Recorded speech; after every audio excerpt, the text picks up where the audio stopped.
నమస్కారం. మరికొద్ది రోజులైతే పార్లమెంట్ ఎన్నికలు జరగబోతున్నాయి. మన చేవెళ్ళ నియోజకవర్గంలో ఎవరు రాబోతున్నారు, పరిస్థితి ఎలా ఉంది? ఇప్పుడున్న సిచ్యువేషన్ బట్టి అయితే ప్రజెంట్ అయితే రంజిత్ రెడ్డి ఆల్రెడీ అంటే చేరికలో భాగంగా రంజిత్ రెడ్డి ప్రచారంలో భాగంగా చేస్తున్నాడు. కానీ కాకపోతే నిన్న ఆల్రెడీ కేసీఆర్ గారు ఇంటర్వ్యూ ఇచ్చిన దాని 4 గంటలు నిర్విరామంగా తెలంగాణ రాష్ట్రం ఏర్పడిన తర్వాత తొలి ముఖ్యమంత్రి కేసీఆర్ పెట్టిన పథకాలకు కానీ అందరూ ఆకర్షితులై 10 సంవత్సరాలు కేసీఆర్ గారికి అవకాశం ఇచ్చారు. ఇప్పుడు ఆ పాలన జరిగిన తర్వాత కాంగ్రెస్ పార్టీ కొన్ని మోసపూరితటువంటి కొన్ని అవకాశాలు ఈ కేసీఆర్ ఇచ్చిన దానికి యాసరా పింఛన్లు 2,000 రూపాయలకు 4,000 ఇవ్వడము, రైతు బంధుకు 10,000 ఇచ్చేదానికి 15,000 ఇవ్వడము, అలాంటి దానికి ఎక్కువ పెంచి ప్రజలు మోసగించి ఆల్రెడీ ఓట్లు వేయించుకుని అధికారం ఇచ్చారు. 10 సంవత్సరాలు అధికారం ఇచ్చినటువంటి కేసీఆర్ తెలంగాణ ఏ విధంగా అంటే మన మిషన్ భద్రత వాటర్ కావచ్చు, కాకపోతే ఎలక్ట్రిసిటీ కావచ్చు, అన్ని రంగాల లోపల దూసుకుపోయిన తెలంగాణ బాగానే ఉంది. నెక్స్ట్ ఇప్పుడు ఒకసారి ప్రతిపక్షంగా ఒకసారి పరోక్షంగా అవకాశం ఇచ్చారు. సో ప్రజలు ఇప్పుడు ఆల్రెడీ కాంగ్రెస్ పార్టీకి అవకాశం ఇచ్చిన తర్వాత ఇప్పుడు ఆయన రైతు బంధు రుణమాఫీ రైతు బంధు చేస్తున్నాడు, చేయలేదు. 2 లక్షల రుణమాఫీ చేస్తున్నాడు, చేయలేదు. ఇంకోటి ఉచిత కరెంట్ అన్నాడు, కరెంట్ ఇంకా రావట్లేదు. అంటే 200 యూనిట్లకు ప్రతి ఒక్క అంటే ఇంట్లో ఉన్నటువంటి ప్రతి ఒక్కరికి 200 యూనిట్ ఫ్రీ అన్నాడు, అది రాలేదు. పింఛన్ 4,000 అన్నాడు, ఇంకా రాలేదు. ఎలాంటిదైతే కార్యక్రమాలు అయితే ఇంకా జరగలేదు. సో కాబట్టి ఇప్పుడు ఇందులో ఉన్నటువంటి బీఆర్ఎస్ లోపల రంజిత్ రెడ్డి గారికి మంచి అవకాశం ఉంది. ఆయన సీఎంకి రైట్ హ్యాండ్ అనుకోండి. ఆయన అవకాశాల కోసం అనేది పార్టీ మారాడు. ఇప్పుడు యావత్ తెలంగాణ మాత్రం ఇప్పుడు ఎంపీ కాన్స్టిట్యున్సీ లోపల 28,60,000 ఓటర్లు ఉన్నారు. ప్రజెంట్ దీని లోపల 22 అంటే 18,80,000 రూపాయలు 18,80,000 అటువంటి బీసీలు, 4 లక్షల ముస్లింలు, 22 లక్షలు, మిగతా ఓసీలు కానీ వెలమలు కానీ ఇంకా వేరే వాళ్ళు ఉన్నారు. బీసీ వాళ్ళు అందరం మమేకమై బీసీ వారిని మేము గెలిపించుకుంటే రేపొద్దున యావత్ తెలంగాణ లోపల పార్టీ అనే దాని లోపల సీఎం కుర్చీ అయినా మిగతా అటువంటి ఎంపీ కానీ ఎమ్మెల్యే కానీ మినిస్టర్ కానీ ఏది ఇవ్వాలన్నా మేము బీసీలు అటువంటిది ఏకైక ఇది అనుకుంటాం. ఇప్పుడు మొన్న ఒక రెడ్డి గారు ఆల్రెడీ మాకు ఏమని ఒకటి వదిలేదు, ఏమని మీ దమ్ముంటే బీసీలను గెలిపించుకోని చెప్పేసి అని. నిన్న 4 గంటలు మాట్లాడిన దాంట్లో ప్రజలు ఆలోచన చేసి ఖచ్చితంగా గుణపాఠం చెప్తారు, కాంగ్రెస్ పార్టీకి బుద్ధి చెప్తారు. బీఆర్ఎస్ పార్టీ ఆల్రెడీ ఖచ్చితంగా గెలుస్తుంది. బీఆర్ఎస్ పార్టీ నుండి పథకాలకు ఇంతకుముందు ఏ విధంగా ఉండే తెలంగాణ, ఇప్పుడు ఎట్లుంది, అప్పుడు ఎట్లుంది తెలంగాణ, ఇప్పుడు ఎట్లుంది తెలంగాణ ప్రజలు గమనిస్తారు. ఖచ్చితంగా బీఆర్ఎస్ పార్టీ జ్ఞానసాని జ్ఞానేశ్వర్ గారు గెలుస్తారు. అంటే ప్రజెంట్ అయితే మామూలుగా అసెంబ్లీలో కాంగ్రెస్ ఉంది కదా రాష్ట్రంలో మొత్తం ఉంది.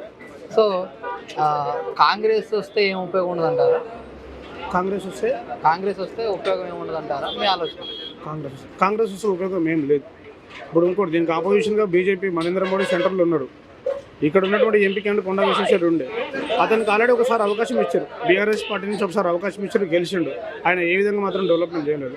రంజిత్ రెడ్డి కూడా ఒకసారి అవకాశం ఇచ్చారు. ఆయన కొద్దిగా ప్రజలకు అందుబాటులో ఉండి ఏ సమస్యకైనా సరే అందుబాటులో ఉండి ఆయన ఒక ఎంపీ అంటే ఈ ఉన్నటువంటి ఎంపీ చేవెళ్ళలో ఎప్పుడే కానీ ఉన్నటువంటి స్థానంలో ఎంపీ గారు రంజిత్ రెడ్డి అంటే ఆయన ఒక నేమ్ సంపాదించుకున్నారు. ప్రజలు కూడా అందరూ గుర్తుపెట్టుకున్నారు. ఏమన్నారు, ఎంపీ రంజిత్ రెడ్డి ఒక గ్రామ స్థాయి లోపల ఒక సర్పంచ్ కానీ, ఒక వార్డు మెంబర్ కానీ, ఒక జిల్లా స్థాయిలో కానీ ఎవరు సర్పంచ్ గారు చేయని పనులు ఎంపీ గారు కూడా చేశారు. నేను చేయదనట్లేదు. కాకపోతే సొంత పార్టీకి వెన్నుపోటు పొడిచారు. అంటే ఈ పార్టీలో ఉండి ఈరోజు 50,000 మెజార్టీ కాదు, 1,00,000 మెజార్టీ కాదు, భారీగా గెలుస్తుంది ఆయన. అదే బీఆర్ఎస్ పార్టీలో ఉండే చెప్పకుండా సీట్ ఇవ్వకపోతే పోవడం అది వేరు, సీట్ ఇచ్చిర్రు. తెలంగాణ లోపల మన గవర్నమెంట్ ఫామ్ అయిన దాని లోపల రేపు పొద్దుగల ఏదైనా గవర్నమెంట్ ఫామ్ అయిన లోపల అత్యధికంగా ఇప్పుడు కేటీఆర్ పురపాలక మినిస్టర్ ఏ విధంగా ఉన్నారో, రైట్ మినిస్టర్ ఆ విధంగా దానికన్నా ఎక్కువ ఉంటుండే. కానీ ఆయన అవకాశం సద్వినియోగం చేయలేదు. మేము కొట్లాడినాము. మాతో పాటు ఉన్నటువంటి వ్యక్తి చెప్పకుండా చేయకుండా ఆల్రెడీ అవతలకి చంపేయండి. ఇప్పుడు ఉన్న కార్యకర్తలు ఎటుపోవాలి, పార్టీకి మోసం చేసిపోయారు. ఉన్న కార్యకర్తలు కంపల్సరీగా మన పార్టీని మనం కాపాడుకుందామనే స్థితి లోపల ఉన్నారు. ఖచ్చితంగా బీఆర్ఎస్ పార్టీకి ప్రజలు ఆల్రెడీ ప్రజలు ఆల్రెడీ స్పందన ఏ విధంగా ఎందుకు ముందుకు వస్తుందనే విషయం లోపల అంటే వాళ్ళు చేయని విషయాలకు ప్రజలు ఆల్రెడీ నిర్వీరంగా ఆల్రెడీ ఇప్పటికే ఎగబడుతున్నారు. ఆల్రెడీ ఏది కూడా కరెక్ట్ చేయలేదు. కరెంటు కానీ, నీటి సమస్య కానీ, మీరు చూసుకున్నటువంటి కానీ ఇప్పుడు రైతు బంధు వేస్తున్నారు కానీ, 2 లక్షల రుణమాఫీ విషయంలో కానీ కేసీఆర్ చేయని విషయాలు ఏమున్నాయి, అన్నీ చేసింది. ఆల్రెడీ మాకున్నట్టు ప్రజలకు ఉన్నటువంటి 70 సంవత్సరాల కాలం లోపల ఉన్నటువంటి తెలంగాణ రాకముందు ఏ విధంగా ఉండే, తెలంగాణ వచ్చేదాకా ఏ విధంగా అయింది, కొంచెం డెవలప్మెంట్ అయింది. హైదరాబాద్ నగరాన్ని చూసుకుంటే విశ్వనగరంగా దుబాయ్ లోపల ఏ విధంగా అయితే మనం బయట ఏ విధంగా ఉన్నాం ఆ విధంగా కనిపిస్తుంది. అంటే డెవలప్మెంట్ కనిపించింది. కాకపోతే ప్రజలు తీర్పు అనేది 10 సంవత్సరాలు అవకాశం ఇచ్చినాం కదా, ఇప్పుడు చూసాం కొత్త వాళ్ళకి అవకాశం ఇస్తే ఏ విధంగా చేస్తారో అని చెప్పేసి అన్నారు. ఒకసారి ప్రతిపక్షానికి ఇచ్చారు, ఒకసారి పాలకపక్షానికి ఇచ్చారు. ఫైనల్గా కాంగ్రెస్ ప్రభుత్వం వచ్చాక ఎలా ఉంది మీ ఒపీనియన్? కాంగ్రెస్ ప్రభుత్వం వచ్చినాకైతే ప్రజెంట్ అయితే ఏం లేదు. ఎక్కడ వేసినా దొంగ నాన్నే ఉన్నది. ఇంకోటి కాంగ్రెస్ ప్రభుత్వం వచ్చిన తర్వాత కాంగ్రెస్ ప్రభుత్వంలో ఉన్నటువంటి సీఎం రేవంత్ రెడ్డి గారు ఎవరైతే ఉన్నారో ఆయన మామూలుగా జిల్లా పరిషత్ జిల్లా జెడ్పీటీసీగా చేసిండు, ఇంకోటి ఎమ్మెల్యేగా చేసిండు. కనీసం ఆయనకు అవగాహన కోసం ఒక మినిస్టర్గా నన్ను ఒక మంత్రిగా కనుక చేసినట్టు మాత్రం రేపు పొద్దున మన కాన్స్టిట్యూన్సీ లోపల ఏ విధంగా డెవలప్మెంట్ చేయాలో, ఏ విధంగా నేను ఒక మంత్రిగా ఉంటే ఆయనకి ఎలాంటి ఈ మామూలుగా ఎన్ని రకాలకి ఎన్ని విషయాలకు నేను ఎలిజిబిలిటీ అనే విషయం తెలుస్తుంది. అంటే ఏ జీవో కానీ చేయడం కానీ ఏదైనా ఇవ్వడం కానీ చేయడం కానీ ఆయనకు అవగాహన ఉంటుంది. అతనికి అవగాహన లేదు. డైరెక్ట్ ఎమ్మెల్యే స్థాయి నుంచి డైరెక్ట్ సీఎం స్థాయికి వెళ్ళాడు.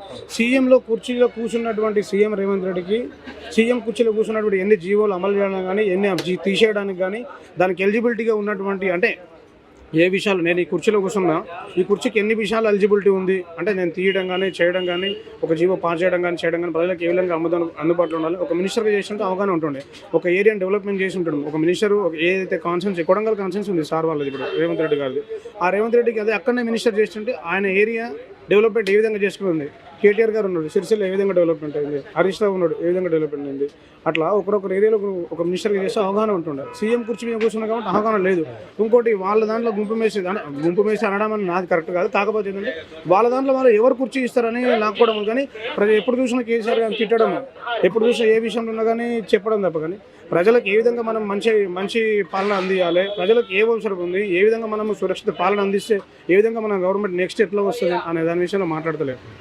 ఎప్పుడు చూసిన కేసీఆర్ లూటీ చేసిండు, అది చేసిండు తప్ప కానీ ప్రజలకు ఏ విధంగా మంచి పాలన అందిస్తే మన ప్రభుత్వం వస్తుంది, మనం ఎంపీ సీట్లు 10 సీట్లకు ఎట్లా గెలవగలుగుతాం, మనం ఏం చెప్తే ఇది అవుతుంది దాని విషయంలో మాట్లాడట్లేదు.